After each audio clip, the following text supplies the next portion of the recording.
Telugu capital భక్తి టీవీకి స్వాగతం సుస్వాగతం. నేను శ్రీలక్ష్మి. ఈరోజు మనతో డాక్టర్ దుర్గ గారు ఉన్నారు.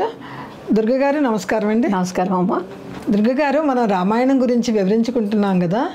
విశ్వామిత్రుడు బ్రహ్మర్షి ఎలా అయ్యారంటారు? విశ్వామిత్రుడు బ్రహ్మర్షి అయిన సంగతి శతానందులు వారు మిథిలా నగరంలో విశ్వామిత్రుడు రామలక్ష్మణులు తీసుకెళ్ళినప్పుడు మా అమ్మగారిని చూసారా ఆశ్రమంలో అని అడిగారు. మీ అమ్మగారిని చూసాము, మీ అమ్మ మీ నాన్నగారు అర్ఘ్యపాద్యాలు ఇచ్చాక తపస్సుకు వెళ్ళారు అని విశ్వామిత్రుడు చెప్పాక చాలా సంతోషపడి శతానందుడు విశ్వామిత్రులకు నమస్కరించి, రామా, ఈ విశ్వామిత్రులు ఎవరనుకుంటున్నారు? బ్రహ్మర్షి. పూర్వాశ్రమంలో రాజుగా ఉన్నప్పుడు ఒకసారి వశిష్ఠ మహర్షి ఆశ్రమానికి వెళ్ళినప్పుడు వశిష్ఠ మహర్షి అర్ఘ్యపాద్యాలు ఇచ్చాక నేను సెలవు తీసుకుంటాను అన్నారట విశ్వామిత్రుడు.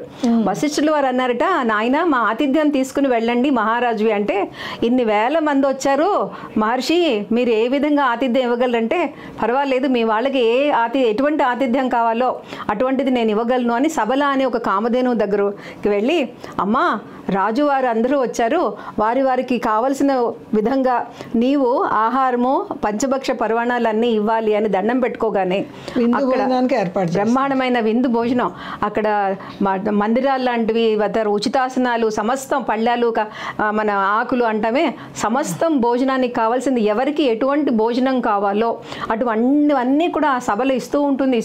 అన్ని వేల మంది తృప్తిగా తింటారు. అప్పుడు విశ్వామిత్రుడు ఆశ్చర్యపోతాడు.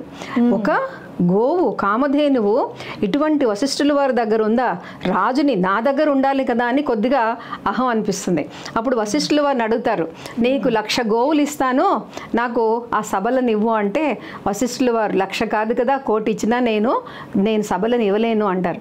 కాదు, రాజు దగ్గరే ఉండాలి, మొత్తం రాజ్యంలో ఏదున్నా అది రాజుకే ఆస్తి అంటే, ఇది గోవు, ఇది మీకు ఆస్తి కింద రాదు, ఇది నా దగ్గరే ఉంటుంది అని మళ్ళా వశిష్ఠుల వారు చెప్పగానే కోపం వచ్చి నేను దాన్ని తీసుకువెళ్తాను అంటారు. వశిష్ఠులు వారు ఆపడానికి ప్రయత్నిస్తారు.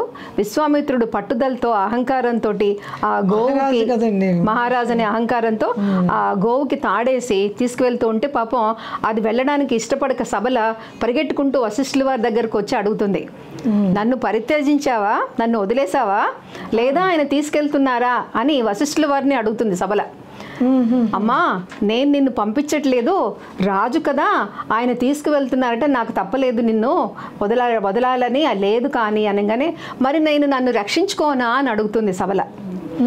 అనగానే, అమ్మా నువ్వు రక్షించుకో అనగానే వశిష్ఠుల వారు అనగానే, అంటే గోమాత కదండి కామధేనువు అద్భుతమైన మహిమాన్విత సబల అది. అంటే వశిష్ఠుల వారి తపశ్శక్తితో వచ్చిన కామధేనువు. ఆ కామధేను సబల ఎప్పుడైతే ఆగ్రహించిందో విశ్వామిత్రుల సైన్యం మీద, ఆ అన్ని అవయవాల్లో మూత్రము, తర్వాత పేడ వచ్చే దగ్గర, చెమట వచ్చే దగ్గర నుంచి అనేక వందల వేల మంది సైన్యం పుట్టుకొచ్చారట. సైన్యం వాళ్ళందరూ విశ్వామిత్రుల వారి సైన్యంతో సంహరింపబడి సభల నుంచి వచ్చిన సైన్యం అంతా విశ్వామిత్రుల వారి సైన్యాన్ని తుడిచిపెడుతుంటే అప్పటికి విశ్వామిత్రుల వారికి కొద్దిగా అవమానం అనిపించి వెళ్ళిపోయారట. వెళ్ళిపోయి దీనికి అంతటికీ కారణము వశిష్ఠుల వారి తపశ్శక్తి. అంటే ఒక రాజు కన్నా, అధికారం కన్నా, రాజ్యాల కన్నా గొప్పది తపశ్శక్తి అని తెలుస్తుంది. ఆయన వెళ్ళి తపస్సు చేస్తాడు. మహారాజు అంటే క్షత్రియుడైన వాడు తపశ్శక్తి వశిష్ఠులతో సమానం అవ్వాలని తపస్సు చేస్తాడు. దేవతలందరూ వస్తారు. ఈ లోపల మేనక ఒకసారి రావడము, ఇంకొకసారి త్రిశంకుడు అనే అతను వచ్చి, నేను సశరీరంగా అంటే శరీరంతో స్వర్గానికి వెళ్ళాలని ఉంది అని ముందుగా వశిష్ఠుల వారిని అడిగితే, సశరీరంగా అంటే శరీరంతో వెళ్ళలేవు నాయన అని వశిష్ఠులు చెప్తే వినడు. వశిష్ఠుల వారి కొడుకుల దగ్గరికి వెళ్ళి, మీరు నన్ను శరీరంతో పంపిస్తారంటే వాళ్ళు కూడా కుదరదు, ధర్మాధర్మాలు కర్మలు అన్నీ ఉంటాయి, ఎవరే కూడా శరీరంతో వెళ్ళలేరు అంటే, వాళ్ళని బాగా చికాకు పడితే వాళ్ళు ఈయనకి శాపం ఇస్తారు, చండాలుడిగా మారిపోతావు నువ్వు అంటే, నల్లగా వికారంగా నా బంగారు ఆభరణాలన్నీ ఇనుప ఆభరణాల్లాగా తయారైపోతాడు. అతనేం చేస్తాడు, ఆ త్రిశంకుడు సరాసరి విశ్వామిత్రుడి దగ్గరకు వచ్చి, ఆ వశిష్ఠుల వారు ఆయన కొడుకులు నన్ను స్వర్గానికి పంపరట శరీరంతో, నువ్వు పంపగలవా అని అడుగుతాడు. అసలే వశిష్ఠుల వారంటే కాస్త ఆయన నాకన్నా ఎక్కువ అనే అహంతో ఉన్నారు కాబట్టి ఎందుకు పంపించను అని, నా తపస్సు ధార పోసి నిన్ను పంపిస్తాను అని ధార పోసి త్రిశంకుడిని స్వర్గానికి పంపిస్తూ ఉంటాడు. ఇంద్రుడికి తెలుస్తుంది త్రిశంకుడు శరీరంతో వస్తున్నాడని తెలియగానే పైనుంచి కిందకు తోసేస్తాడు. అయ్యయ్యో. త్రిశంకుడు తలకిందులుగా వస్తూ, ఓ విశ్వామిత్ర నేను వచ్చేస్తున్నాను, పడిపోతున్నాను అంటే ఈయన మళ్ళా తపశ్శక్తితోటి ఒక చంద్ర నక్షత్ర మండలం లాంటిది, అంటే ఒక స్వర్గం లాంటిది త్రిశంకుడికి సృష్టించారు. ఆయన అక్కడ ఉన్నారు. త్రిశంకు స్వర్గం అంటే ఏంటంటే అటు స్వర్గానికి కాకుండా ఇటు భూమికి కాకుండా ఈయన తపశ్శక్తితోటి ఆపగలిగిన తపశ్శక్తి, మళ్ళా తపశ్శక్తి ధారపోసాడు కాబట్టి మళ్ళా ఎన్నో సంవత్సరాలు, కొన్ని వందల వేల సంవత్సరాలు చేశాక బ్రహ్మ వచ్చి, నాయన ఇంత ఘోరమైన తపస్సు చేస్తున్నావు కదా, ఎందుకని అంటే నన్ను రాజఋషి అంటున్నారు కదా మీరు, నన్ను బ్రహ్మఋషి అనాలి అని అంటారు.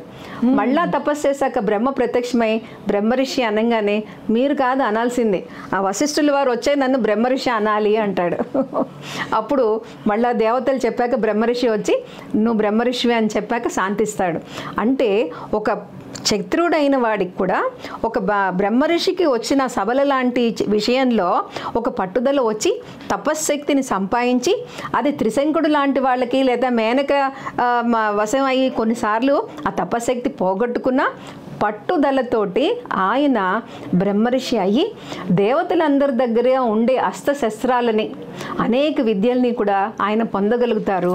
దేవతల దగ్గర నుంచి అనేక అస్త్రశస్త్రాలు పొందిన విశ్వామిత్రుడు నీకు గురువుగా, నాయన రామచంద్ర ఎంత గొప్పవాడివి నువ్వు, ఎంత అదృష్టవంతుడివి, ఈ విశ్వామిత్రుల వారు సామాన్యులా అని ఆయన గురించి చెప్పగానే రాముడు విశ్వామిత్రుడిని చూసి, అయ్యో ఇన్ని రోజులు మా గురువరుల వారు కేవలము గురువు గారు నన్ను ఇలా యాగ రక్షణకి తెచ్చారనుకున్నాను, కానీ ఇంతటి మహాన్వితులు, ఇన్ని అస్త్రశస్త్రాలు తెలిసిన వారు, ఇంత బ్రహ్మర్షి అని శతానందుల వారు తెలిపారని మళ్ళా విశ్వామిత్రుల వారికి వినయంగా నమస్కరిస్తాడు మన రామచంద్రుడు.